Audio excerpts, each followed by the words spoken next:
আসসালামু আলাইকুম। এটেন বাংলা সংবাদে সবাইকে স্বাগত জানাচ্ছি। আমি নাসমুল হাসান। শুরুতে বিআরবি কেবল সংবাদ শিরোনাম। দেশে কেউ অতি দরিদ্র থাকবে না, সে লক্ষ্যে কাজ করছে সরকার। আওয়ামী লীগের প্রতিষ্ঠা বার্ষিকীতে প্রধানমন্ত্রী। দলকে সুসংগঠিত করতে নেতাকর্মীদের নির্দেশ। ছাগলকাণ্ডে সমালোচিত এনবিআর সদস্য মতিউর রহমান ওএসডি দুদকে হাজির হননি সাবেক আইজিপি বেনজির।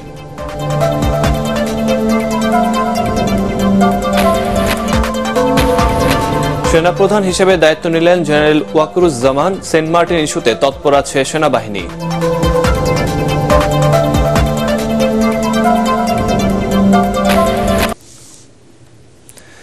শুনছিলেন বিআরবি কেবল সংবাদ শিরোনাম।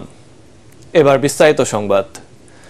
বাংলাদেশে অতি দরিদ্র আর কেউ থাকবে না, সেই লক্ষ্য নিয়ে কাজ করছে সরকার বলে জানিয়েছেন আওয়ামী লীগ সভাপতি ও প্রধানমন্ত্রী শেখ হাসিনা। দলের প্রতিষ্ঠা বার্ষিকী সমাবেশে তিনি বলেন, আওয়ামী লীগ ছেড়ে যাওয়ায় অনেক নেতা হারিয়ে গেছে। এ সময় সংগঠনকে সুগঠিত করতে নেতাকর্মীদের নির্দেশ দেন দলীয় প্রধান। বিস্তারিত মনিউর রহমানের রিপোর্টে। দেশের প্রাচীনতম রাজনৈতিক দল বাংলাদেশ আওয়ামী লীগের ৭৫তম প্রতিষ্ঠা বার্ষিকী উপলক্ষে রাজধানীর সোহরাওয়ার্দী উদ্যানে আয়োজন করা হয় আলোচনা সভা। দলের সাধারণ সম্পাদক ওবায়দুল কাদেরকে সাথে নিয়ে জাতীয় ও দলীয় পতাকা উত্তোলন করেন দলীয় সভাপতি ও প্রধানমন্ত্রী শেখ হাসিনা। বক্তব্যের শুরুতে আওয়ামী লীগের ইতিহাস তুলে ধরে প্রধানমন্ত্রী বলেন, আওয়ামী লীগের নেতৃত্বে বাংলাদেশ স্বাধীন হয়েছে।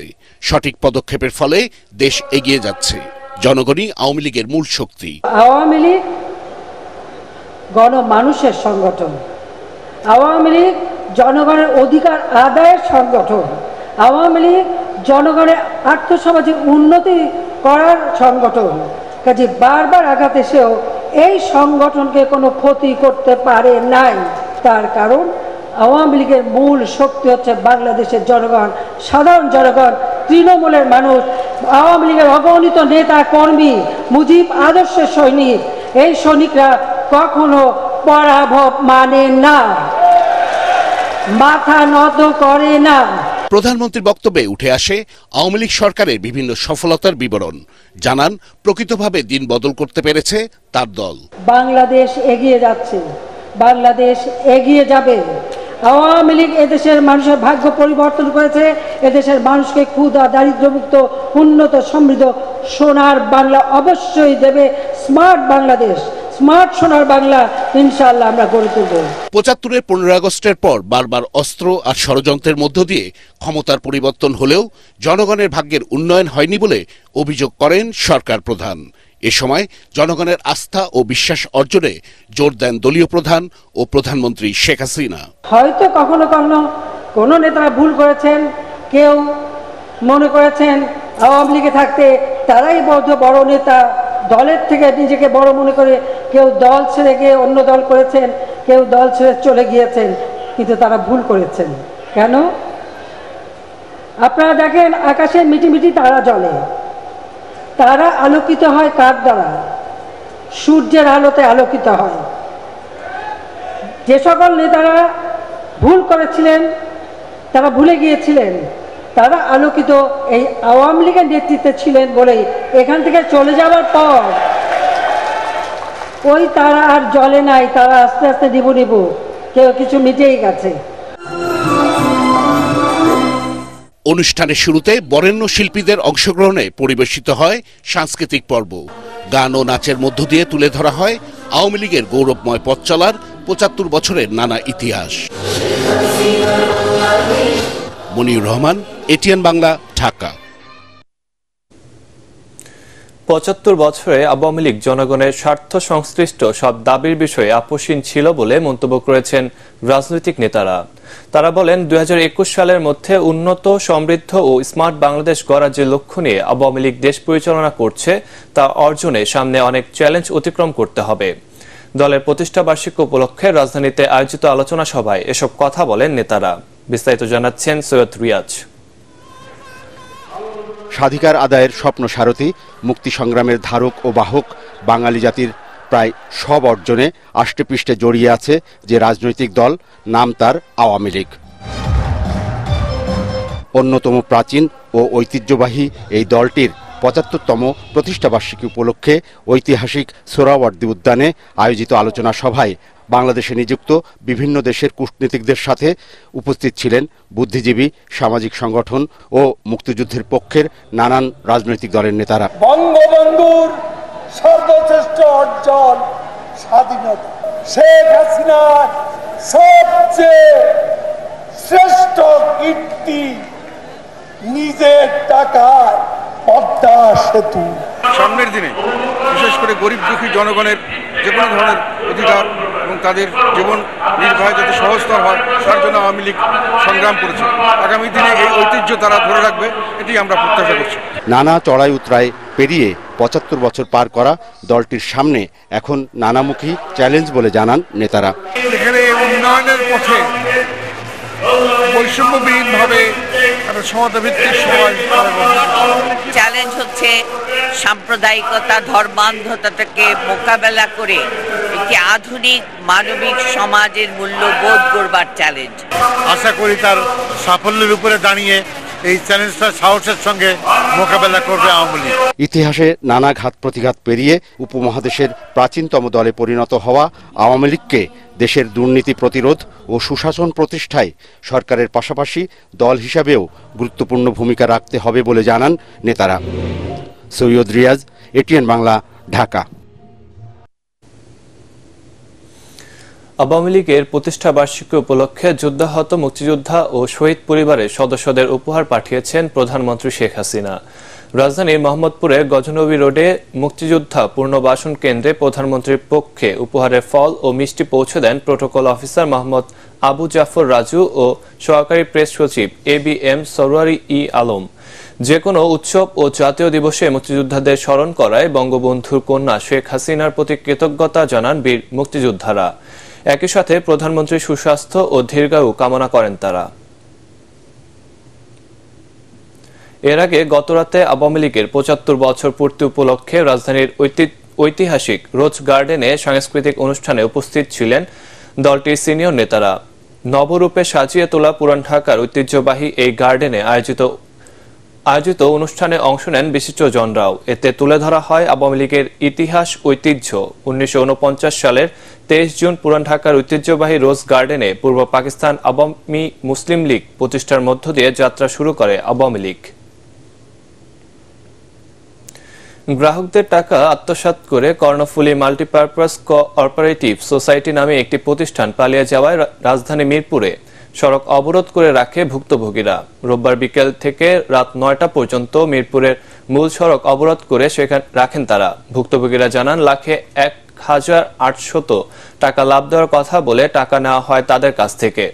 প্রায় ৩০,০০০ গ্রাহকের টাকা নিয়ে জমিসহ অফিস বিক্রি করে পালিয়ে গেছে প্রতিষ্ঠানটি। এতে স্থানীয় কাউন্সিলর, আওয়ামী লীগ নেতারাও জড়িত বলে অভিযোগ করেছেন ভুক্তভোগীরা। সম্পূর্ণ টাকা মিলে ২২ লাখ টাকার মতো। তা আমি জমির জন্য দিছি ৫ লাখ, আর ১২ লাখ টাকা আমার ঘর থেকে ক্যাশ নিয়ে দিছি। আমার ভাই অনেক কষ্ট করে গার্মেন্টস করে টাকা রাখছে, ওই টাকাগুলো আমি রাখছিলাম। ভাবছি যে বাড়িতে এমনি কোনোদিনও টাকা পয়সা দিতে পারবো না, হয়তো লাভের টাকা দিব, লাভের টাকা দিয়ে মাছ চলতে পারবো। অর্ধেক ডিল করে এমপি কামাল মজুমদার, নান্নু ভাই, কসি ভাই হারাই খাইছে, হারাই আমার কাউটি আদায় নাই। ছাগলকাণ্ডে সমালোচিত জাতীয় রাজস্ব বোর্ডের সদস্য মতিউর রহমানকে ওএসডি করা হয়েছে। অর্থ মন্ত্রণালয়ের এক প্রজ্ঞাপনে জানানো হয়, ভ্যাট ও কাস্টমস আপিলাত ট্রাইব্যুনালের সভাপতি পদ থেকে সরিয়ে তাকে অভ্যন্তরীণ সম্পদ বিভাগে সংযুক্ত করা হয়েছে। এছাড়াও সমালোচিত এই কর্মকর্তার অবৈধ সম্পদ উপার্জনের বিষয়ে ৩ সদস্যের তদন্ত কমিটি গঠন করেছে দুদক। এদিকে অবৈধ সম্পদ অর্জনের অভিযোগে দ্বিতীয় দফা সময় নিয়েও জিজ্ঞাসাবাদের জন্য দুদকে আসেননি পুলিশের সাবেক আইজিপি বেনজির আহমেদ। ফলে এ নিয়ে আইন ও বিধিমালা অনুযায়ী পরবর্তী ব্যবস্থা নেওয়া হবে বলে জানিয়েছেন দুদক সচিব খুরশেদা ইয়াসমিন। যদি তিনি উপস্থিত না হন, এই অনুসন্ধানকারী টিম আছেন, তারা প্রয়োজনীয় ব্যবস্থা গ্রহণ করবেন। আমাদের মোহাম্মদ মতিউর রহমান দুর্নীতির মাধ্যমে যে অবৈধ সম্পদ অর্জন, উপপরিচালককে আহ্বায়ক করে ৩ সদস্য বিশিষ্ট একটি টিম গঠন করা হয়েছে। সেনাপ্রধান হিসেবে দায়িত্ব নিলেন জেনারেল ওয়াকারুজ্জামান। রোববার দুপুরে নতুন সেনাপ্রধানের কাছে দায়িত্ব হস্তান্তর করেন বিদায়ী সেনাপ্রধান general SM. Shafiuddin Ahmed. Report করছেন আদ্দিন সজীব। বাংলাদেশ সেনাবাহিনীর গুরুদায়িত্ব পাওয়ার মুহূর্ত এটি। বিদায়ী সেনাপ্রধান জেনারেল এস.এম. শফিউদ্দিন আহমেদের কাছ থেকে দায়িত্ব বুঝে নিলেন নতুন সেনাপ্রধান জেনারেল ওয়াকারুজ্জামান। মহান রব্বুল আলামিনের কাছে কৃতজ্ঞতা জানাচ্ছি। ঢাকা সেনানিবাসে মতবিনিময় করেন সাংবাদিকদের সাথে। মায়ানমারের সাথে আমাদের রোহিঙ্গা ইস্যু ছাড়া there is no other issue. তারা কোনো ধরনের অ্যাগ্রেসিভ কোনো কিছু করবে আমি বেসিক্যালি আমি মনে করি না। তারপরেও আমাদের সেনাবাহিনী সব সময় এই প্রস্তুত আছে। বর্ডার গার্ডও প্রস্তুত আছে, যারা সেন্ট মার্টিনসে ডিপ্লয় থাকে সবসময়। এর আগে শিখাও নির্বাণে মুক্তিযুদ্ধে শাহাদত বরণকারী সশস্ত্র বাহিনীর সদস্যদের প্রতি শ্রদ্ধা নিবেদন করেন বিদায়ী জেনারেল শফিউদ্দিন আহমেদ। পরে সেনাকুঞ্জে সদ্য বিদায়ী সেনাপ্রধানকে গার্ড অব অনার দেয়া হয়।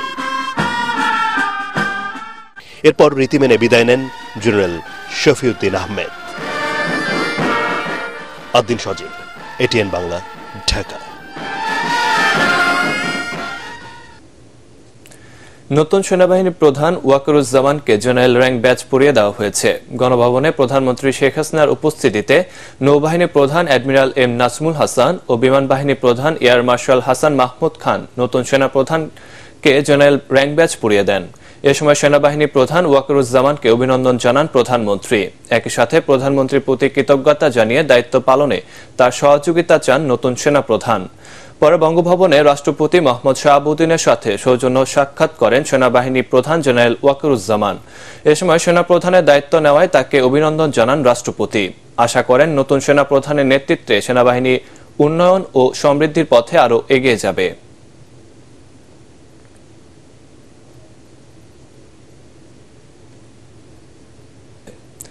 কিশোর গ্যাং ও মাদকের বিরুদ্ধে জিরো টলারেন্স নীতিতে কাজ করার কথা জানিয়েছেন র্যাবের মহাপরিচালক ব্যারিস্টার মোহাম্মদ হারুনুর রশিদ। র্যাব সদর দপ্তরে মহাপরিচালকের দায়িত্ব নেওয়ার পর আনুষ্ঠানিক সংবাদ সম্মেলনে তিনি বলেন, প্রযুক্তির সহায়তায় স্মার্ট র্যাব বাহিনী গঠনে কাজ করবেন তিনি। মানবাধিকার অক্ষুণ্ণ রাখতে বাহিনীর সদস্যদের কাজ করার তাগিদ দেন মহাপরিচালক। দুর্নীতির বিরুদ্ধে কঠোর পদক্ষেপের মনোভাব প্রকাশ করে তিনি জানান, অভিযোগ পেলে আইনি ব্যবস্থা নেওয়া হবে। রাজধানীর কিশোর গ্যাংয়ের গডফাদারদের খুঁজে আইনের আওতায় আনার কথাও জানান র্যাব মহাপরিচালক ব্যারিস্টার মোহাম্মদ হারুনুর রশিদ। দুর্নীতির বিরুদ্ধে জিরো টলারেন্স।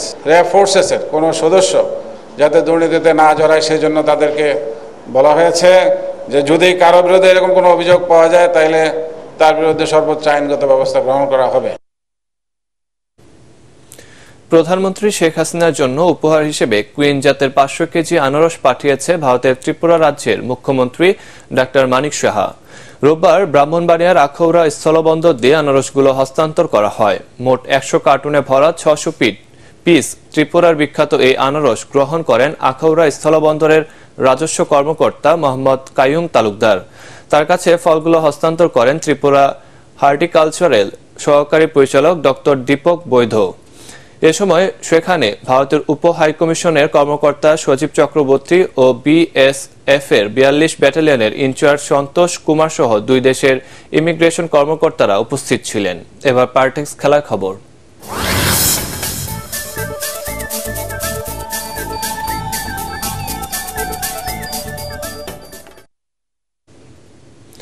চীনকে 4-2 গোলে পরাজিত করে সিঙ্গাপুরে জুনিয়র AHF হকি চ্যাম্পিয়নশিপে শিরোপা জিতেছে বাংলাদেশ পুরুষ হকি দল।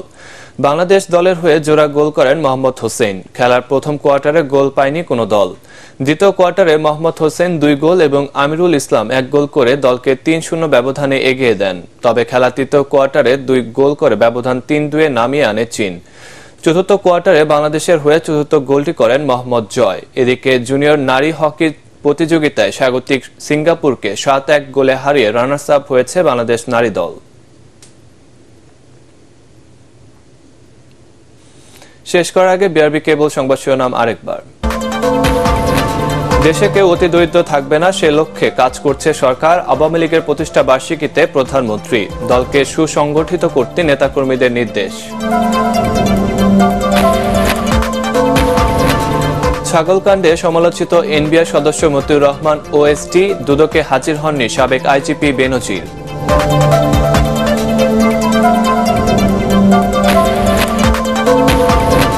সেনাপ্রধান হিসেবে দায়িত্ব নিলেন জেনারেল ওয়াকারুজ্জামান। সেন্ট মার্টিন ইস্যুতে তৎপর আছে সেনাবাহিনী।